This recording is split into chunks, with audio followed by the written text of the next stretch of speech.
Hello, my name is Dr. Cordelia, and here today. I decided to make a small video to help people understand how and why a mask, a simple thing as a mask like this, can save lives, can save your life. We are in a pandemic, right? We are in this COVID-19 pandemic. And I don't know if you know exactly how this works. What are viruses? Viruses, which is what is causing this COVID-19, is a type of virus. Like there are many animals in the world, right? We are human beings. We are a type of animal. Dogs are a type of animal. So viruses are a type of viruses have their own kingdom, but then in that virus family there is a type of virus called coronavirus, just because of the way their shape is and what they have in them. That's how they name it, coronavirus. That's where they got the name. But viruses basically are just particles of protein, which for us, we can look at it as an abnormal protein, a protein that is not good, it's not beneficial. Um, it's like a parasite. It's a parasite really for us. And for them, of course, the particle likes it. So they're not parasite to themselves, but they're parasite to us. They can be parasite to bacteria, even the bacteria that cause other diseases. So um, viruses are protein particles that are usually, some of them are harmless. They are not, those ones are harmless. They live with us and they don't harm us. But this one, particular one, is a parasite. And because it's a protein particle, it can easily be destroyed by heat, by chemicals. That's why you are advised to clean surfaces frequently, because if you have any particle there, whatever you use to clean it can kill it. And that's why you're advised to wash your hands, because soap will damage it. It does, because these are not living. They are not living. They are particles that are non-living particles. But when they get into a living cell or living organism, they morph from non-living into parasitic. That they can cause you. What's a parasite? A parasite is something that can get in the body or get on something, benefit from that thing or that body, but doesn't give anything in return. So they keep using, taking, but they don't give anything back. So that's what parasite means medically. So this virus, this very coronavirus, does that. It gets in the body, it doesn't give us anything good. It just damage until it really causes a big havoc. So now, how does this work? When somebody breathes in, for instance, when somebody breathes in air, the air goes into the lungs. Yeah? Breathing air through the nose, it goes through the windpipe and gets into the lungs. We normally have two lungs. Everybody has two lungs, except in abnormal cases. But almost everybody has two lungs, right? So when you breathe in, it goes through a pipe, one pipe. And then it divides into two branches. The pipe divides into two, and then you have your lung tissues on left and right.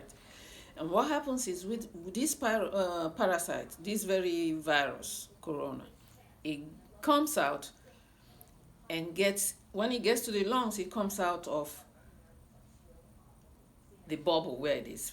How does it get in a bubble? When somebody is sick who has this parasite, it may not even be sick, just a carrier, somebody who carries this parasite, this virus, sorry, this virus. When somebody is carrying this virus, when they cough or speak or sneeze, this virus has a habit of getting into either the saliva droplets or mucus droplet coming out of that person who is coughing or sneezing, and it gets airborne. You just cough it out and it gets airborne and just hangs in the air like that.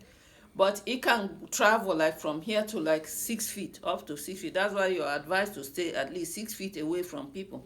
So if, for instance, you're staying far away like that and somebody suddenly coughs, that bubble may not reach you before it lands to the floor, ground or floor, wherever you are. But if you also have your mask, just a simple mask like this, it will protect you from that very bubble coming in and you breathing it in. Because these viruses, they are so tiny. They're so tiny, you can't see them with, you can't see them with naked eye. You have to use a magnifying microscope. That's microscope that is very high magnifying microscope to see them. So because when they are coming from that person, they stay inside a bubble, like either a mucus bubble or a saliva bubble or any kind of bubble that that person throws out of their respiratory system, either their nose or their mouth or their lungs. And then if it lands on your face without a mask, you can easily breathe it in because you won't see it. It's so small, you can see it. But if you have your mask, you wear your mask just like this. Very easy to do. Put on your mask. This one is called medical mask, this type, which are disposable. But when you have it on like this, and there's a droplet lands on it, it will catch it. It's like a sieve. It will catch it. It will catch the droplet. And the droplet, it will catch it with the virus in it. So you don't breathe it, right? So it protects you. This kind of mask, they are disposable. So if you use this type of mask, best thing to do after you finish using them every day, just put it in the garbage. Throw it away. Because the mucus or the saliva that this thing came with can still be on your mask, right? It takes a while to dry. You won't see it because it's so small. The virus inside that mucus, when the mucus dries, it leaves the virus behind. Remember, like I said, the virus is just a protein. It stays on the particle. It stays on your mask. It can survive up so many hours. It can survive up to 2 or 3 days. Or even more, who knows. If it survived that long and you keep wearing this again and again, tomorrow you get more. One day is one day. Some of them might break off from there and can get into your lungs still. So even if you wore this, it still doesn't protect you. But if you had just thrown it away and you wear a new one, you know that the one you used yesterday, for instance, is gone. You're not going to run a risk of breathing it again, bringing it near your nose so you breathe it up again. If you have this kind of mask, which is made of cotton, I like this. This one normally is healthcare providers that are advised to use this, but some people have them. You can use them, but just throw them away. They are disposable. You can't wash them because once liquid water touch it, it makes it even more dangerous. But because now you have bacteria on it, everything can just grow on it. So just throw it away. You can't wash this. You cannot do anything with it. But these you can wash. Every day you come back, you wash them. The same thing. Just put it around your mouth like this, nose like this, and cover your mouth and nose. And what I do myself is I wear this one first and then wear this on top of it, like a double mask. But you don't have to double mask. I just do it. Double mask like this. And if I come somewhere and I notice that somebody is coughing or I smell some odor that like somebody has a cold or anything like that, even if I don't smell odors and I feel like, no, I'll go far away from those people or that person. I wear my mask if I have to be there. If I don't have to be there, I just walk away. I don't stay because you don't know who passed there, what they did, whether they sneezed. It takes a few minutes before this thing will land to the ground or land on any surface, and you come right away after them. If you don't have your mask, you may breathe it in even when you don't see anybody there. So just wear your mask. It will protect you. And how do I know? Because I do it religiously. I wear my mask. And I've been wearing this mask like this, not just because of Corona, because when I came here, I went to medical school in Europe, right? And when I used to live in Europe, they don't have cold like they do here. It's very, very endemic here in the United States. Every year, so many people have flu. And that's why you have to have your flu shot, you have to do this, do that. So it's just endemic here. A lot of people get cold and flu and stuff here. When I was in Europe, I didn't have that problem. They don't have it there too much. In Africa, they don't even have it at all. I think it's because it's hot in Africa. I don't know. But it's rare you see somebody coughing and sneezing and all that. It's not something you see every day. They have malaria, they have infectious diseases, other infectious diseases, but not flu. But here in the US, it's very, very endemic. A lot of people have flu here every year. But my experience has shown me that wearing my mask has protected me because I don't get or catch all this cold. I don't. Initially, when I came, I didn't know, so I used to catch cold, like catch flu or all that. But as soon as I started using masks, because I started suspecting it, I don't get all this cold and all that every year. I don't. I don't even have to take flu shot. I'm not saying you shouldn't take flu shot. You should take flu shot if you have to, if you need to, if you want to. But sometimes I do, sometimes I don't. But even when I don't catch cold because I'm always having my mask handy, like very close to me all the time. And I've been surviving that way. And then the corona hit. Then I'm so religious with my mask. I wear my mask out. Sometimes indoors I wear my mask too. Because a lot of places I've lived, or I live up till now, sometimes they have these buildings that I have air conditioning, and I don't know who is on the other side of the building. If there's air conditioning that I don't know where it's coming from, I wear my mask. I wear my mask indoors because it's not only corona. You can prevent things like fungus, like all these molds. You with your mask. So many things mask can do for you, can protect you from getting into real trouble. And this one that is cloth is so good because you can always wash them. Because like I said, viruses are protein particles. They are either DNA particles or RNA particles. And what are RNA and DNA is that every cell in our body has DNA in it. A cell is round, right? And inside the cell, in fact, I should have written it down. Let me maybe get a piece of paper and show you. A cell is round like this. And inside the middle, there is a nucleus. And each of our cells, except for blood cell and a few other cells, we all have the cell and the nucleus inside. The nucleus has certain protein molecules they call DNA. Yeah? And in the cell cytoplasm, there is RNA. Okay? So, the cell DNA that is inside the nucleus is the thing that has our genetic information. So that's the genetic information is like a fingerprint of everybody. It just tells who you are, what you are, where you came from, how you descended from where. So with your gene here, it can make a copy into the RNA that is in the cytoplasm and make proteins.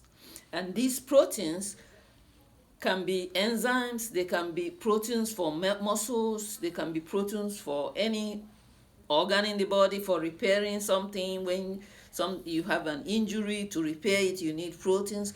So this DNA inside that cell controls that. When you have something happening in your body that you need a protein, the DNA will make a copy and go make a protein for you so your body can use it.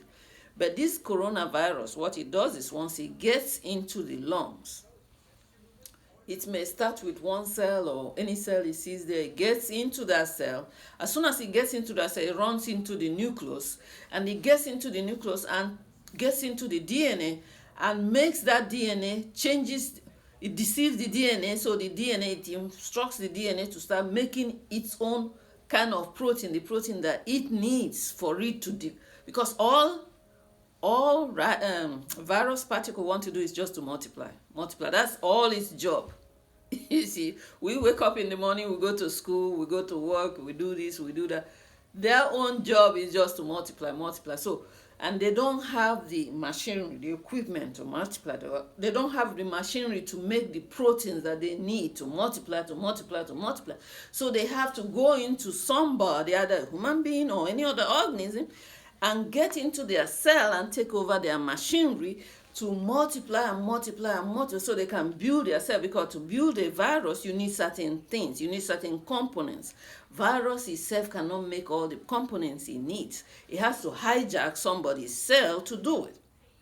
So when it comes in our cells, it just hijacks our own cellular machinery in the nucleus and start multiplying. And what's the effect of that? The body knows that something is wrong. Like, initially it deceives the cells, because cells don't have eyes and nose, but they are chemical sensors. So you can deceive them. If you bring the same type of thing that they are used to, they just think that this is the same one they are using before. So that's how this virus deceives the cell, and the cells are multiplying. But cells from other parts of the body, especially the immune system, they sense this, and they run to go and help to fight off that virus. And what happens is the body starts producing a lot of mucus, a lot of things to fight off these things, and start destroying itself also in the process. It's like they are fighting a war that you go and commit suicide. They go there to commit suicide and die with the virus. So you have a lot of things going on, and that's what causes some people can't breathe. Like the mucus will be so much, it will plug the respiratory system, and the person can't get in because the whole thing plugs the airway. So air can go in. If the person making effort to breathe, there's mucus everywhere, can't breathe. But you can prevent all that with a simple mask. Just wear it like this. Cover your nose. For me, I do double mask. Don't double mask, you don't have to. But at least have one mask, a double mask. And sometimes I wear my glasses like this. And my glasses also help me. I clean it in the morning. I have a goggle that has the side to close, so even if somebody coughs sideways, I can get it. But it's not too bad with mucous membrane. But you don't want this to get in your lungs. That's the point. You don't want this to get in your lungs, please. Because you want to protect yourself. You definitely want to protect yourself. Not only do I work in the hospital and I see bad things happen to people, right? And I'm really sorry, I feel for those families and people. But even with this coronavirus, I know two young men. One was just 39. The other one was like early 50s. They were well, running around doing things. I talked to them just a few days before they both died. They're dead people today. That's when I said, I need to get up, because some people don't understand how this thing works. They think it's a joke. It's not a joke. It can take your life. It's a threat. And you have to be careful. When I was growing up, was it Christ that said, when you get to Rome, behave like the Romans, right? Give respect to those who respect is due. This virus wants respect. Respect this virus. Wear the mask. You're not bigger than the virus. I mean, you're bigger than them physically, but they are in numbers, right? They can kill you. You're not bigger than these people that are saying, wear your mask. You're not better. Yeah? I'm not. Even with all this knowledge, I'm still not bigger than this virus. I religiously wear my mask. Wear your mask, please. Protect yourself, your family, your friends, and your neighbors, people who are around you. Protect your country, protect everybody, and protect yourself particularly. Don't just think, I'm not going to do this. Why should I bother? No. Please, I beg you with all my heart. Please, don't don't mess with this virus. It's not messing with us. Don't mess with it. Just do what you need to do to go through this dangerous time that we are in now. It's getting worse, and I expected that. Even before they announced it, I expected it's going to get worse in winter, because the cooler it is, the more likely these things will survive longer. Yeah? And they're more... But, like I said, viruses are proteins. They are damaged by heat. So if it's very hard, they might disintegrate. If you have chemicals, they might disintegrate. They don't like heat. Viruses don't like heat at all. Okay? But it has to be heat enough to kill them. It's not every heat that... Like if you put a warmer in your house, like where I stay, where I live, I have heater, right? I have heater. My heater is over there. And it's not going to kill viruses if I have one in here. It's not going to kill it. The only way I can protect myself is to wear my mask, especially when I have people that I don't know them. I know very well I don't know if they have, because sometimes the people that have this COVID, they don't have symptoms. Some people are carriers. They carry the virus, but they don't have symptoms. So you can see somebody who is healthy outwardly, might be young person, might be older person, and they can sneeze and cough. And if you get it and you don't have all that kind of immunity to protect you, fight it off, you can succumb to this virus. And it's not going to be funny, because can you imagine not being able to breathe? That's suffocation, right? That's what people die of mainly, suffocation. And plus, if they survive, they have complications after that, related to the suffocating activity of this virus, plus the toxins that is released everywhere in the body. So, is it not easier to just put on a mask every day? For me as a habit? Like, I do it as if it's part of my outfit, my uniform. Every day I wear this. I put on this, I wear my mask. Like I wear my uniforms if I'm going to work. It's part of my uniform now. Put it on. Of course, in the hospital, we have to wear this. But on the street, this is how I go out. Sometimes I don't wear this. But a lot of times, definitely, every day I wear this one. You see, so that's all I got to say today. I don't have much to say. Then please, I beg you, be careful. Be careful. This virus is not playing with us. It's serious. It's not playing with us. Thank you.